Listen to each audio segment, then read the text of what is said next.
Discussion sur la violence sexuelle et à caractère sexiste.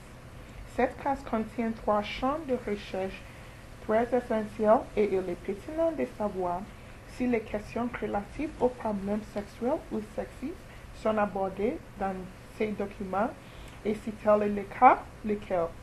Les champs questions de violence sexuelle ou sexiste vous permettent d'affiner vos résultats de recherche uniquement par rapport aux documents qui sont établis par notre personnel comme ayant un intérêt vis-à-vis de la violence sexuelle et sexiste, que ce soit parce que des crimes de violence sexuelle ou des crimes sexistes sont inculpés ou des questions relatives au sexe sont abordées. Si vous répondez par l'affirmative, donc oui, vos résultats de recherche vont uniquement inclure des documents qui comprennent les textes substantifs à propos des questions pertinentes au regard des problèmes sexuels ou sexistes. Votre recherche n'affichera pas des documents qui contiennent uniquement des inclusions fortuites, des mots précis tels les sexes ou les viols, tels que les textes législatifs cités à des fins non pertinentes. Si vous ne faites pas un choix, vous trouverez la collection complète de plus de 30 000 documents plutôt qu'un seul document choisi par nos personnels comme étant des questions pertinentes à propos de la violence sexiste ou sexuelle. La fenêtre, mots-clés relatifs à la violence sexuelle et sexiste, fournit une liste de 132 thèmes parmi lesquels choisir. Nous avons choisi ces thèmes selon leur importance à l'égard d'une vaste gamme de sujets touchant la poursuite de la violence sexiste et sexuelle.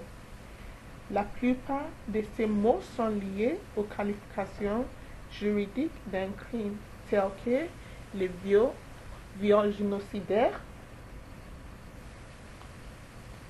La plupart de ces mots clés sont liés aux allégations factuelles évidentes dans certaines affaires, telles que femme de la Brousse. Enfin, la plupart des mots-clés se réfèrent aux notions procédurales telles que les mesures de précaution,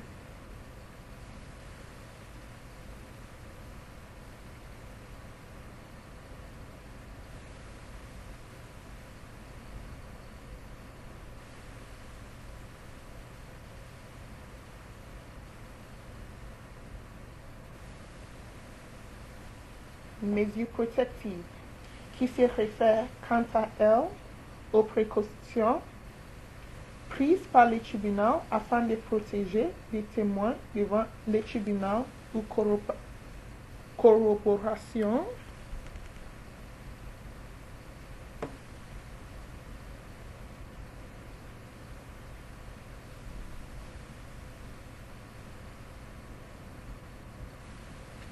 qui se réfèrent aux affaires dans lesquelles les questions de savoir si les témoignages des victimes de la violence sexuelle ou sexiste doivent être corroborés ou non par les témoignages des témoins supplémentaires. Si vous choisissez un mot-clé de cette liste, vous recevrez les résultats de recherche des documents qui contiennent les thèmes dans plus qu'un contexte superficiel. Par exemple, si les mots les viols,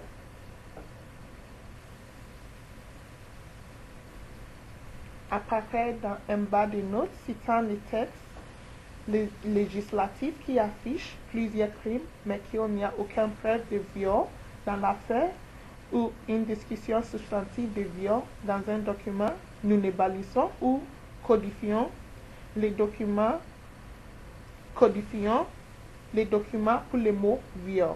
Par conséquent, vous ne recevrez des résultats de recherche qui sont trop inclusifs en vous fournissant des documents qui contiennent un mot mais qui ne sont pas réellement pertinents par rapport à votre recherche.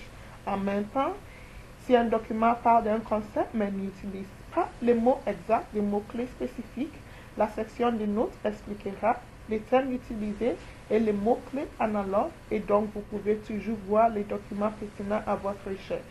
Par exemple, si un document aborde comment la victime est déshabillée devant une foule, mais n'utilise pas la phrase la nudité forcée.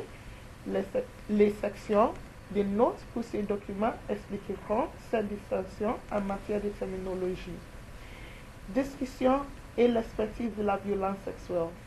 Ces champs contiennent des documents dans lesquels des questions sur l'expertise en matière sexiste est abordée dans un de plusieurs contextes.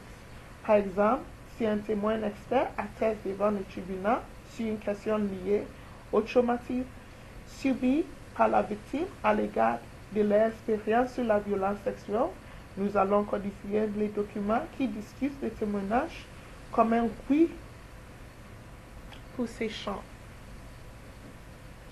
Cela peut être une décision de la chambre d'instance abordant la question de permettre à un témoin d'expert de témoigner ou un jugement qui répand un tel témoignage. Alternativement, nous allons choisir oui pour les documents qui mentionnent une requête d'amicus curiae soumise dans une affaire donnée qui aborde une question pertinente sur la violence sexiste ou sexuelle.